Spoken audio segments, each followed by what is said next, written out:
Esse sujeito se utiliza desses expedientes dúbios justamente para pregar uma ideia que não é condizente e muitas vezes, no meu entender, bastante fraudulenta.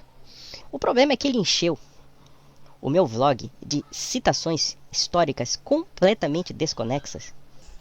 Eu peguei algumas anotações do Sr. Michel em que ele tenta realmente adulterar os fatos históricos. Aliás, nós somos dos piores sistemas educacionais do mundo. Aí dá pra entender porque existem certos Michels por aí pregando as piores absurdidades. Mas por outro lado, se o Sr. Michel ele adultera o sentido de certos textos para convalidar com seus próprios preconceitos, o problema é a pessoa se utilizar de expedientes desonestos para defender uma ideia que é falsa.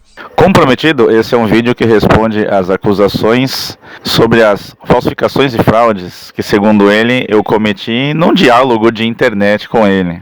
Vou começar lendo o começo dessa conversa, que ele simplesmente pega um trecho de algo que tem toda um histórico atrás, e isso pode ver se ele não apagou das páginas dele, na minha ficará. Então ele pega um trechinho e descontextualiza sobremaneira. Aí eu falo para ele o seguinte, né? Lupo, pare de inventar mitomanias, e a exemplo da Santa Teresa d'Ávila, caminhe na verdade. Acho que o desonesto intelectual não sou eu. O que eu disse foi que o espaço de manobra para as religiões da antiguidade romana era mais aberto que na cristandade medieval, e continuo dizendo. Ou não. Vou dar aqui o exemplo dos judeus, para ver se me faço entendido pelo homem Wikipedia. E aí eu dou o exemplo dos judeus, isso a gente comentou no vídeo passado. E continuo falando. Você não compreende em meios termos, que é o que ele fala no vídeo dele lá. Você não compreende meio termos. Então eu falei o seguinte. Vamos lá. O que pensavam alguns homens da igreja sobre a cultura pagã? Eu vou aprofundar isso aqui daqui a pouco. Mas você pode dar uma olhada aqui. Ele lê o que eu falo, esse trechinho que eu coloco para ele no vídeo dele. E aí abaixo eu falo o seguinte: isto refletiu no que fala Guggenheim do que sobrou da cultura clássica no Ocidente? Eu faço uma pergunta. Agora olha só, com essa minha fala eu não estou afirmando não estou usando o Guggenheim para afirmar a tese de que o cristianismo destruiu qualquer coisa. Eu não falo isso aqui. Isso é uma invenção da cabeça dele. Qual é a raiz dessa invenção? A invenção é o seguinte: apesar do meu vídeo se chamar Como o cristianismo destruiu a civilização clássica, eu me proponho nesse vídeo a fazer um estudo da guerra dos inícios do cristianismo contra o paganismo e os aspectos que estão obscuros, ou que pelo menos são muito pouco divulgados. É isto que pretende o meu vídeo. Apesar do título, o conteúdo interno dele pode ser um pouco diferente. Por quê? Porque eu estou fazendo um estudo. Só para deixar claro, a minha tese pessoal corresponde ao título do vídeo? A resposta é não, ou pelo menos não totalmente. Por quê? Porque nós sabemos que não há por parte do cristianismo ou dos padres da igreja uma destruição consciente de toda a cultura clássica. Mas o que há? Por exemplo, nós vimos o caso de Gregório, do Papa Gregório, que queima bibliotecas. Uma parte dessa cultura clássica, ela foi sim eliminada conscientemente, que era a parte que correspondia especificamente à religião. A religião greco-romana, ela foi atacada de uma forma tal que hoje em dia, por exemplo, não resta nada dela. Ela foi destruída. Então, nesse sentido, há uma atitude consciente do cristianismo na perseguição dos pagãos, da religião pagã, e na destruição dessa religião no meio em que ele triunfou. Então isso aconteceu de fato. Isso não é uma ideia, isso é um fato histórico, a destruição de um pedaço da cultura pagã, o pedaço que correspondia à sua religião, às suas manifestações religiosas. Agora, o problema dele não é esse, porque ele sabe disso. Ele sabe que isso aconteceu. A destruição desse pedaço de cultura clássica, greco-romana. O problema dele é com a filosofia especialmente Platão e Aristóteles. Com relação à filosofia, nós vamos ver aqui a atitude dúbia de vários padres da igreja. Então, novamente, qual é a minha intenção em usar essa citação do Guggenheim? É para fundamentar a minha proposição de que o cristianismo destruiu a cultura ocidental? Não, não é. Eu simplesmente estou colocando para ele um fato histórico que está no Guggenheim, que é a cultura ocidental sustentada em 4 obras, nessas 4 traduções de obras da cultura clássica greco-romana. Só e simplesmente para isto que eu coloquei essa citação do Guggenheim. Quando você tira textos fora do contexto para defender uma ideia que não é defendida pelo próprio historiador que você cita, então você está fraudando uma documentação. Você está simplesmente enganando o público. A discussão é a seguinte: é a perca da alta literatura greco-romana no Ocidente nos séculos 6, 7 e 8. Ponto. Esta é parte da nossa discussão. A cultura greco-romana, ela sumiu, ela teve um apagão nos séculos 6, 7 e 8. Mas vejam o que este sujeito chamado Michel lê no trecho, dando uma ideia completamente errada, tá? Completamente errada, do que Sylvain Guggenheim chega à conclusão. E isso porque ele faz uma leitura parcial. Ele faz o seguinte: ele tira um trecho de contexto, tá? Um trecho fora de contexto, e dá uma ideia completamente falsa. Posto que esse apagão ele existiu, o Guggenheim ele detecta isso, e todo o mundo letrado entende isto, esse apagão ocorrido nos séculos 6, 7 e 8. Segundo ponto, ele tira certos trechos de alguns textos, de alguns livros, que não defendem essa ideia, muito pelo contrário, até contrariam essa ideia, mas para enxertar na lógica dele e da historiadora Nixey, ou seja, de que o cristianismo é o mais alto obscurantismo da história. E aí eu faço uma outra pergunta. Quer dizer que o que sobrou do mundo clássico foram apenas 4 obras? Isso explica que, mesmo no momento em que a paideia, sistema escolar grego, antiga, no caso a paideia antiga, dá mostras de desaparecer na Europa Ocidental, entre 500 e 550, e se iniciara um tímido processo de redescobrimento que não deixaria de crescer a partir de então durante toda a Idade Média, para prolongar-se depois até a época do humanismo do Renascimento. No Ocidente não havia desaparecido tudo, porém o legado se havia reduzido. Em parte, razões linguísticas. Os romanos cultos sabiam grego e, portanto, não teriam necessidade de traduzir as obras clássicas. Quando se perdeu o domínio do grego, esses textos se tornaram inutilizados e foram abandonados. A reapropriação desse saber entre os séculos IX e XII foi lenta. Antes disso, no século VI, o essencial do saber herdado da antiguidade descansava já somente em 4 livros. Quando eu digo para ele que sobrou, quando eu faço a pergunta para ele, quer dizer o que sobrou do mundo clássico foram apenas 4 obras? O que eu quero dizer é o seguinte: são 4 obras de caráter filosófico. É isto que eu estou perguntando. Ainda que você tenha perdido grande parte da literatura clássica, muitas obras de poética, por exemplo, Ovídio ou Virgílio, elas estavam espalhadas aqui e ali. E eram, não nesse momento, a gente vai ver isso, mas elas passariam depois a ser estudadas nos mosteiros. Então, eu jamais neguei essa preservação por parte da cristandade e da cultura greco-romana. Por quê? Porque o cristianismo ele se amalgama à cultura greco-romana e ele passa a integrar em si essa herança cultural. Então isso é fora de questionamento, isso aí. Não dá para questionar isso aí. Só que como o Lupo ele quer tornar o interlocutor dele um imbecil, um panaca e um palhaço, ele me acusa de fazer isso, de tentar vender para o público que o cristianismo conscientemente vai destruir toda a cultura greco-romana. Isso é uma besteira. Então aqui nós observamos a desonestidade intelectual de um sujeito que quer provar uma ideia que não é verídica. Eu não estou usando o livro para corroborar ideias que eu tenho a respeito dessa oposição cristã à cultura pagã. Não é isso.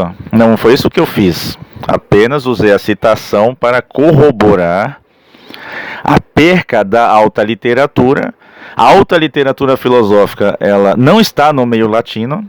Então Guggenheim diz: a educação clássica latina está fundamentada em 4 obras filosóficas, que são as traduções feitas aqui por Marciano Capella, por Calcídio, etc. Grécia e sua cultura, um horizonte para a Europa Latina. Antes de ver como a Idade Média, em parte, graças a seus próprios meios, recuperou a cultura antiga, ou seja, quer dizer, aqui ele está dizendo que não houve destruição por causa dos cristãos, mas sim recuperação. Nós podemos ver isso na medida em que, por exemplo, pense na metafísica de Aristóteles. Ela sumiu do Ocidente. Ela está no Oriente, ela sumiu do Ocidente. Então o que eu estou falando aqui não é nenhum absurdo, isso é um fato histórico. Ah, mas as pessoas não tinham mais obras clássicas greco-romanas? Tinha o vídeo, tinha Virgílio. Ninguém disse o contrário disso aqui. Resulta útil recordar como e que medida a havia perdido. Durante muito tempo, a história cultural da Europa da Alta Idade Média se apresentou em termos negativos. A queda do Império Romano, associada às conquistas germânicas, pôs fim, no transcurso do século V de nossa era, o mundo antigo de maneira brutal, ainda que progressiva. A desagregação política se viu acompanhada de uma destruição das estruturas de ensinamento. Ou seja, ele está dizendo aqui que não foram os cristãos que destruíram o ensino clássico. Justamente o contrário. Existe um processo de desagregação cultural que também afeta a desagregação do ensino e portanto, também a desagregação da transmissão de conhecimento. E de saber próprias do mundo greco-romano, ou seja, que na verdade é a destruição das estruturas de ensino e de saber próprias do mundo greco-romano. A Europa então entrou em um período qualificado de Idade das Trevas, ou Época Escura, Idade Escura em castelhano.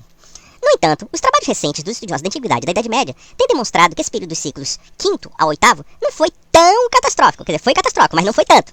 Bom, e aí eu pergunto, cadê Platão? Cadê Aristóteles?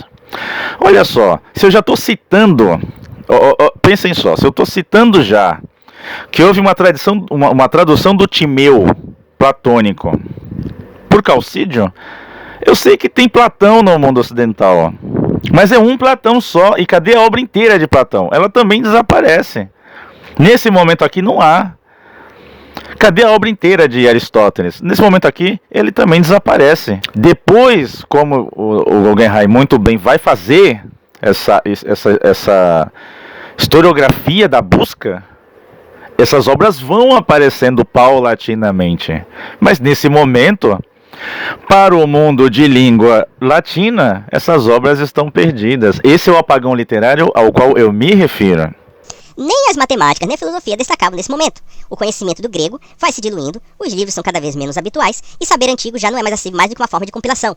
No final do século VI, assinala uma ruptura clara. Isidoro de Sevilha, morto em 636, já não é um sábio do mundo antigo, senão um intelectual da Idade Média. Eu digo assim, Guggenheim diz que esta perda foi em parte por causa da perda do grego e em parte, e aí eu enfatizo, em parte. Ou seja, temos que levar em conta aqui muitas variáveis.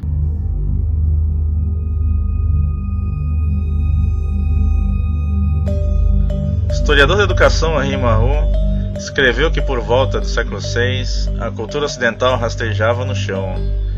Os fatores que ocasionaram são vários, desde as séries de invasões germânicas até a decadência literária romana. Tá. Essas muitas variáveis, elas foram ditas no meu vídeo, no meu segundo vídeo. E eu vou colocar aqui um pouquinho do que até o próprio imbecil do Lupo vai falar sobre uma das causas que leva à perda do grego e desse contato com a cultura, a destruição dos meios de transmissão, ou seja, das escolas. A interrupção do sistema de ensino formal causa a interrupção do acesso à cultura greco-romana. Mas é preciso entender o quadro geral. Os cristãos ocidentais, em sua generalidade, olharam a cultura de seu tempo e a rejeitaram com horror. Esta cultura estava plasmada e amalgamada à sua literatura, e com o desaparecimento dos romanos cultos pagãos, que liam grego, mas que não se esforçaram no trabalho de tradução desta mesma cultura, a herança literária grega, principalmente filosófica, a partir do século VI, apenas subsistia em fragmentos dispersos em lugares separados, esperando ainda algum dia, neste mundo cristão, pelo seu ressurgimento. Então, depois deste estudo, pode-se identificar qual foi o fator determinante pelo apagão literário dos séculos VI, VII e VIII e que vai ser apenas sanado por volta do século XII? Para nós, foi o fim da escola romana e a intransigência do poder emergente cristão para com a religião e a cultura pagã que tinha nas escolas, um de seus lugares de transmissão. Bom, eu acho que ficou muito claro, né, que a resposta que o Lupo vai ler do Guggenheim sobre esse apagão do século 6, 7 e 8, que é o objeto da conversa, pelo menos para mim, eu já tinha dado essa resposta, a mesma que ele vai falar no vídeo dele, 2 semanas antes com o meu vídeo. Então, quer dizer, O Lupo simplesmente ignora a resposta que eu dei, dá a mesma resposta e aí ele me acusa de ser fraudulento, etc. Bom, dá pra ver o nível de compreensão do sujeito. Aliás, o nível de incompreensão do sujeito. O Olavo de Carvalho, né, costumava falar de que certas pessoas tinham ignorância incomensurável. Bom, aí o negócio virou uma confusão dos demônios. E não é possível desfazer a confusão. Por quê? Porque você está falando com um interlocutor inepto.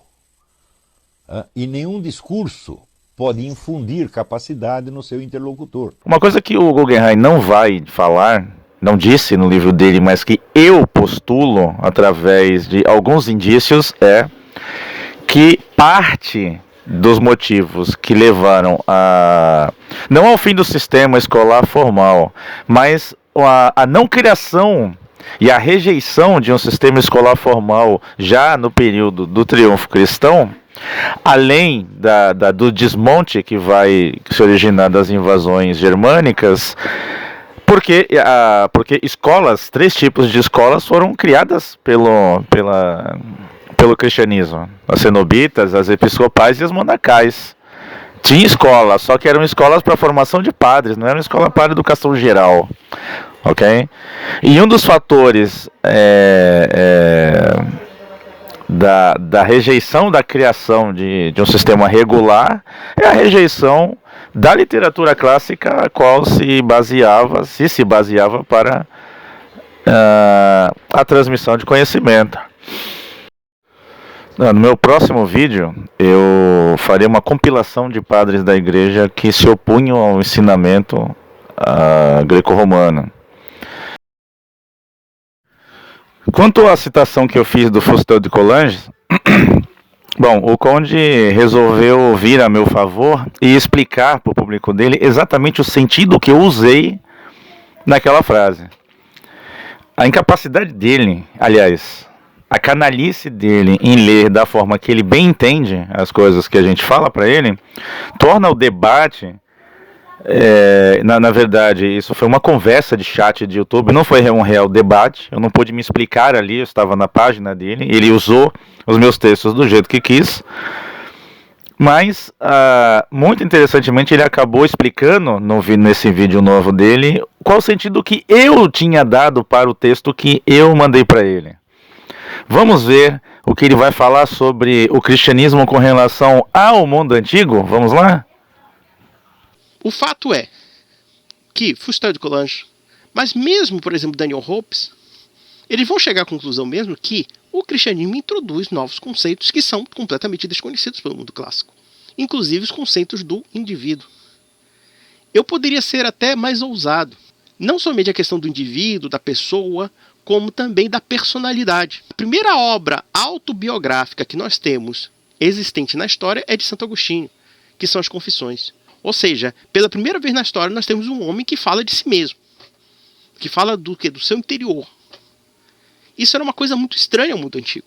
E nós podemos concluir que Santo Agostinho, de certa forma, escreve uma obra revolucionária no melhor sentido da palavra, e não no pior sentido. Se vocês lerem a resposta que eu dei, é isso que eu estou falando.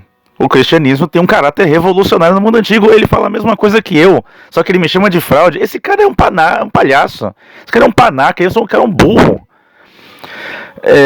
Eu vou ler só o finalzinho da citação que eu mandei para ele, que é essa aqui, ó. O cristianismo acaba com os cultos locais, extingue os pritaneus, destrói definitivamente as divindades políadas. E aí eu pergunto pro Conde, baita mudança de mentalidade, não? E aí eu faço uma outra pergunta. Isso influenciou no destino da literatura clássica? É uma pergunta formidável. Não é? E aí ele acaba falando a mesma coisa agora. O cristianismo tem um caráter revolucionário. Mas revolucionário de destruição, ele vai destruir tudo, a cultura clássica? Não, claro que não. Como eu disse, e está nos meus vídeos sobre a destruição da cultura clássica greco-romana pelo cristianismo, vemos que a Igreja Católica está nas bases da civilização ocidental. O que estes livros não contam é que a história desta construção envolveu o queimar de livros em praça pública invadir casas procurando por objetos proibidos, assassinatos, linchamentos, tortura e censura. Olavo, como é que a gente qualifica alguém que não consegue entender um texto tão simples? Inepto.